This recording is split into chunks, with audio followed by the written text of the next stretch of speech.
Bonjour Mathieu, Bonjour Pascal. tu vas bien? Bien. Et toi? Oui. Pâques à la maison, vidéo? 14. J'ai réussi. C'était merveilleux. Franchement, c'est un miracle de Pâques.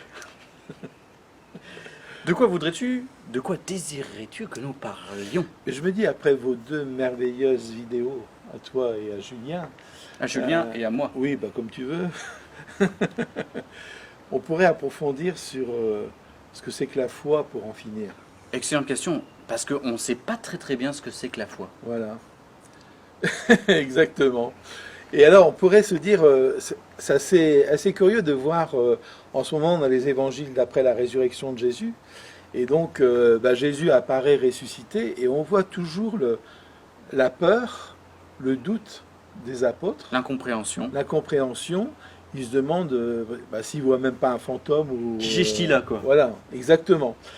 Et avant d'arriver à la foi, on s'aperçoit qu'il y a tout un chemin à faire. Pourtant, ils ont vécu avec lui, ils ont vu Jésus agir, ils l'ont entendu parler, et là, il vit ce qu'il a annoncé pour en finir. Et là, on s'aperçoit que malgré tout cela, ils ont Jésus ressuscité devant eux, ils vont pouvoir même le toucher, manger avec lui, et ils n'en sont pas encore arrivés à la foi. C'est un problème. J'ai tout écouté.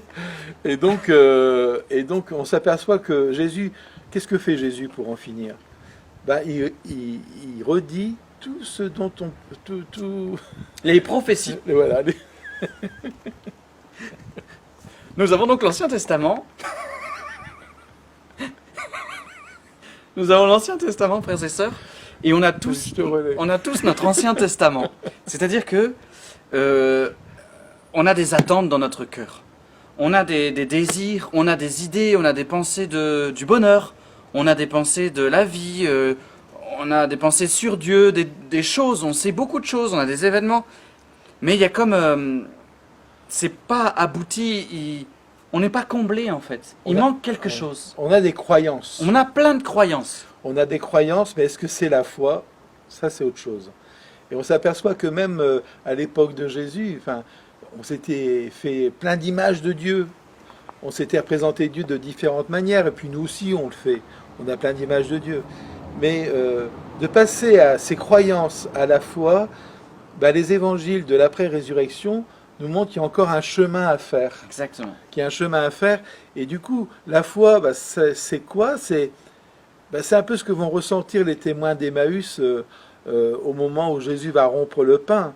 Notre cœur n'était-il pas tout brûlant pendant qu'il nous parlait des Écritures? Et en fait, les Écritures, elles sont passées de là à là. C'est ça la foi.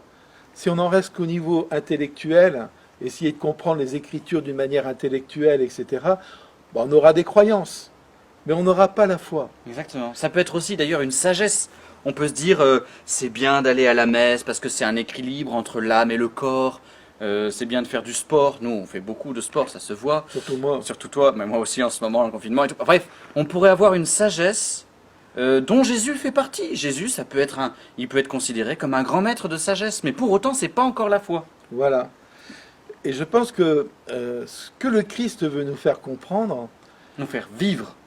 vivre et comprendre, c'est que la foi, pour en finir, c'est une réponse d'amour à l'amour de Jésus. Exactement. Exactement. On doit passer de la compréhension à l'amour. Et il faut le vivre.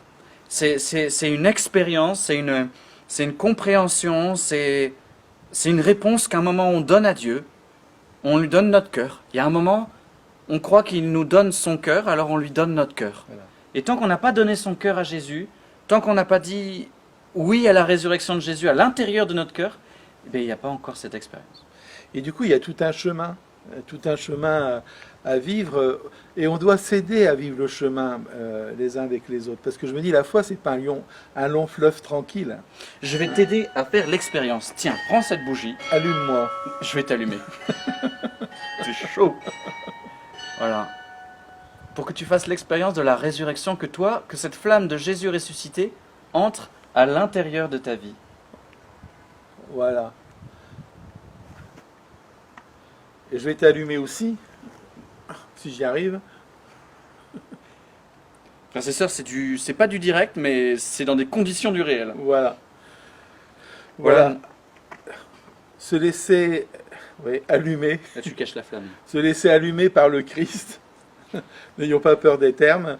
Ça veut dire faire l'expérience de l'amour de Jésus pour nous. On recommence. Parfois, vous voyez, notre flamme, elle s'éteint. On arrête de croire en lui alors qu'il est toujours là. Lui, il n'arrête pas de brûler. Mais nous, parfois, on s'éteint. Et donc, on se rallume à lui. On lui dit, bah voilà, Jésus, je crois en toi. J'adhère à toi. Je te reçois. Je veux brûler. Je t'aime. Seigneur Jésus, je t'aime. Seigneur Jésus, je t'aime. Vous voyez, ce cierge, certains d'entre vous Tu l'ont caches, hein. ce cierge, certains d'entre vous l'ont reçu au baptême, hein, l'ont reçu à la profession de foi, et à chaque fois, on a redit notre amour à Jésus, notre foi. On y croit. On croit que tu donnes du sens à notre vie.